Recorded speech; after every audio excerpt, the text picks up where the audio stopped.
خبر شامل کرتے ہیں میرپور آزاد کشمیر سے۔ بلال حویلی آپ ڈڈیاں نزد جاتلا میں ایک پروقار روحانی محفل کا انعقاد کیا گیا، جس میں پیر طریقت رہبر شریعت پیر سید دلیر شاہ صاحب آستانہ عالیہ نواں گراں شریف نے شرکت کی۔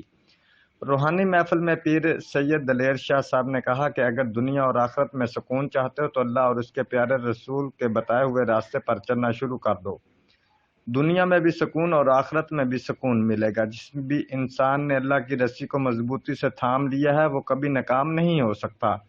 قبلہ پیر صاحب کی ڈڈیاں آمد پر معروف سیاسی سماجی شخصیت ڈسٹرکٹ کونسلر مرزا مظفر صاحب، طارق چوہان، عارف چوہان، ماسٹر اللہ دیتا مرزا نیاز سمیت دیگر نے بھرپور استقبال کیا اور پھولوں کی پتیاں نچھاور کی۔ پیر صاحب نے بلال حویلی میں مختصر خطاب کے بعد ملک کی سلامتی اور مقبوضہ کشمیر کی آزادی کے لیے خصوصی دعا کی۔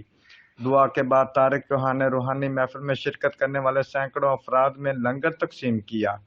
Report Muhammad Akram Shaheen, bureau chief, Geo express news, Mirpur Azad Kashmir.